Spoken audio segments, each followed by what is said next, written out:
Here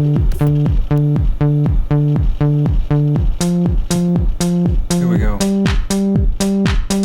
One step at a time, don't be living on the line. I don't need a friend, I got morbid on the mind. Sunshine in my brain, making everyone complain. Radio in the heart, don't be being so strange. Think I'm losing it, baby, where have you been? Everybody says that you're moving again. I don't wanna be right, baby, every single night. I could tell you within. Hi, I'm Brian Elliott. Welcome to another edition of Behind the Brand. Today I'm here with CEO Luke Schneider of Silvercar. Luke, welcome to the show. Well, it's great to be here, and thanks for having me, Brian. Luke, I usually ask my guests, how'd you get this job? Well, I think I've been training for this job most of my life. I've spent the better part of 25 years at the intersection of cars and technology, and we're finally at a point where it's very difficult to separate cars from technology. It's the way we all consume mobility nowadays. So, at Silvercar, after a couple of good stints with some other mobility companies, namely Zipcar, and before that Flexcar, and after having started my career as a powertrain engineer at Ford Motor Company, I think Silvercar represents kind of the way to put all those things together. And in 2011, we pulled together venture capitalists and like-minded individuals in the space and formed up the company. So what's the fundamental problem that you saw? What's happening in this industry that caused you to start this company? The way we see it, there are two big problems that have plagued this industry for decades.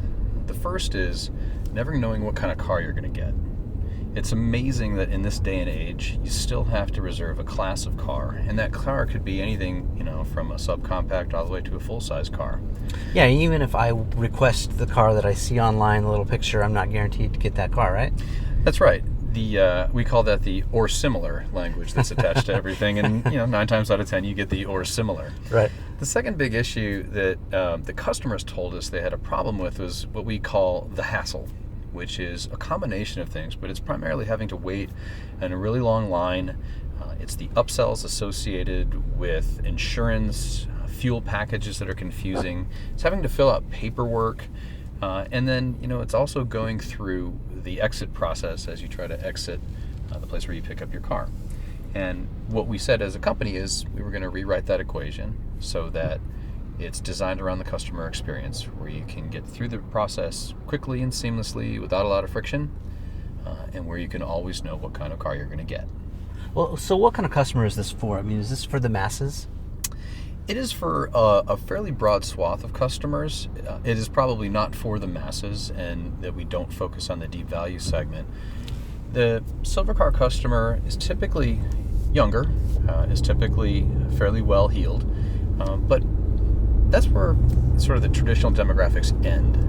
The Silvercar customers are really all about convenience, simplicity, and kind of that's their mantra, is simplicity is the new luxury. And it's something for anybody who's just looking to rent a car in an easier way, using a consumer model that's much more similar to what they would buy lots of other things with, everything from music to food, lodging, and whatever. And we kind of play to people who believe in three things: buy only what you want, pay only for what you use, and use your mobile device to do it. Talk about the car. So you chose the Audi, but it's not about the brand, is it? Not so much. We love the Audi brand, and we think that the Audi, it really exemplifies a kindred spirit to Silvercar in the way it was started up. We view ourselves as both industry challenger and consumer champion. And the vehicle manufacturer that we partner with, certainly has that same kindred spirit, with us. But about 85% of all airport car rentals happen in a car that's a full-size car, or close, full-size to mid-size. And so, as we were being efficient with our capital, we wanted to select a car that was the proper size and proper class, but at the same time, one that was premium. And there's a difference between premium and luxury. The Audi A4 is a wonderful car. It drives very well, and it brings those basic tools that modern travelers need all together in one place. Sure. And by that, we mean Each car is a mobile Wi-Fi hotspot. It has satellite radio, and it has the GPS and navigation system in-dash in its multimedia interface. And we just think that those things should be included for travelers and not upcharges that they pay for at the counter. And so, how's that working out?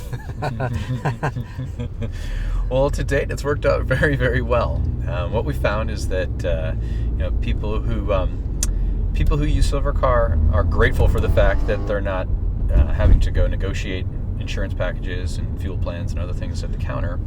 And the feedback we get is that the car itself is fantastic. It's something where before it was a hold my breath activity to see what was going to be in the spot. Is it going to be a purple PT Cruiser? Is it going to be a gray Impala? What's it going to be? Well, am I double booked and then they don't have what I'm asking for and they've got to send me to the counter next door, And that's the classic scene from Planes, Trains, and Automobiles, where he finally finds a car to get home for Thanksgiving, gets all the way out there and tries to put the key in it, and there's nothing in the spot. So absolutely right. That's the other thing. When we use technology at Silvercar, we're able to tie together reservations and vehicles. And by doing that, we don't run out of vehicles that way, because we assign folks to cars, and we can manage the inventory. The other thing that's great about having a single make and model of car is that if people, we don't have this issue of people getting, quote, upgraded into a minivan, or people taking a smaller car because their full-size car wasn't available. All the inventory is identical, and so it's simply a matter of getting somebody a vehicle, not a particular kind of vehicle. Yeah, it makes a lot of sense. Walk us through the process, how it works from start to finish. Okay, so I download the app first, I sign up, I put on all my credentials and driver's license and credit card number and all of that, so that I'm basically ready to go. It works the way you would buy most consumer goods and services, which is exactly right. You download the Silvercar app, and in that app we have some basic information about you as a driver, and you use the app throughout the process. It's sort of the great equalizer.